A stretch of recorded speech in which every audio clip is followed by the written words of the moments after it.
Hey guys, welcome back to Hack It Out. Got another movie review for you today. I'm actually kind of on time with this one. Just got back from seeing Spider-Man Homecoming. I really enjoyed this movie. I've just recently gone back and rewatched all the previous Spider-Man movies.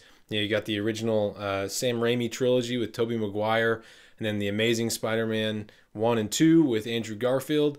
And I gotta say, Spider-Man Homecoming with Tom Holland really knocked it out of the park. I will say, I'll try to not get too spoilery with it, but just for fear of maybe some minor spoilers, come back and watch this video, either if you don't care about spoilers or if you've already seen the movie.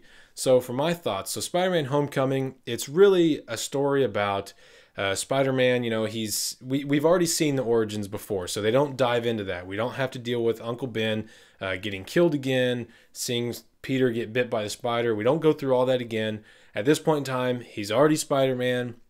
You know, this picks up pretty much a little bit of time after the events from Captain America Civil War, when Peter Parker came in with Tony Stark and helped do all that stuff. So now he's back into his life in Queens, and he's basically bored. He's just looking for things to do. You know, he had all this excitement with the Avengers, and he wants to be an Avenger. He wants to be part of this team, and so he's just looking for things to do. He's looking for trouble because he's just bored out of his mind. And of course, you know, you've got the Vulture as the villain in this movie. He's never been done on screen. He's well known for people who are comic readers and, you know, who watch the cartoons and stuff, but to the mainstream audience, he might not be a very well-known villain, but he's magnificently portrayed by Michael Keaton.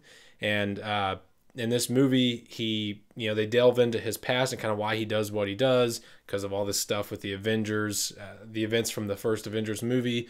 And basically, all this stuff's kind of going along behind the scenes. Peter Parker finds out about it, so he's trying to investigate all this stuff. He's really trying to make a name for himself. He's trying to prove himself to Tony that he can be an Avenger. And, you know, Tony's still trying to, like, hey, why don't you just settle down a little bit? We're the Avengers. We can do all this big stuff. You just kind of take care of your own stuff in your own town. Why don't you just be a friendly neighborhood Spider-Man? And, you know, he's just not really having that. You know, he's just too bored. He just feels like he can do more. And one thing I really liked about this movie is that he's Peter Parker. He's a high schooler. He's 15 years old. You know, it's like it should be. He's not, you know, graduating, getting his powers, and then going off to college and, you know, being a young adult man. He's a boy. I mean, he's a teenager. He is in high school dealing with awkward teenager high school problems, and this movie handled all that stuff really well. The pacing was a little slow at the beginning, and you know, the more I've thought about it from the time the movie ended to the time I'm starting this review, you know, yes, it was slow, but I'm starting to think that it's not really a bad thing. It's actually a good thing. I actually liked the slowness because it kind of puts you in Peter's shoes. You were meant to feel that slowness, I think, because that's how Peter was feeling. He was feeling how things are kind of boring right now. Things are slow. He wants things to pick up. He wants his life to be exciting again because he just got through fighting with the Avengers, you know, with the events of Civil War. And this movie just really portrayed Spider-Man and Peter Parker in a way that the other movies have not done yet, or had not done. And so I think that that's where this one really shines. And Tom Holland is just perfect casting for this role. All the comedic points in this movie were awesome. You know, they had all of the awkward teenage humor, all the high school stuff. They really nailed it really well, and I really enjoyed it. It was a very enjoyable movie. It's not a perfect movie. It still has its flaws. There's a few moments in the movie that, you know, I was kind of like, I'm not sure why they did this or why they did that, or, you know, why they decided to do this particular thing, maybe with this particular character. But it's nothing that really made me just bleh about the movie like some things in the previous movies have done.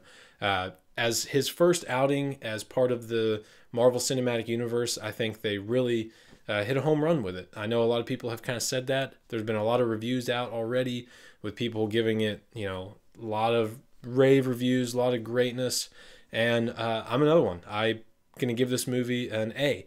I think it's great. It's a really good movie. It's definitely worth watching. If you're a Spider-Man fan, if you enjoyed all the other movies, if you hated all the other movies, go watch this one, because if you hated the other ones, this one will strengthen your faith in Spider-Man. If you liked all the other ones, then you're probably still going to like this one. Now, are you going to like this one more than the other ones? That's for you to decide. But anyway, if you like this review, go ahead and hit that like button and subscribe to the channel if you haven't already. Check out our Patreon as well if you'd like to see more reviews and more content from us. Leave a comment down below and let me know which Spider-Man has been your favorite. Tobey Maguire, Andrew Garfield, or Tom Holland if you've seen him portray Peter Parker in Spider-Man. So anyway, I thank you guys for watching, and we will see you next time.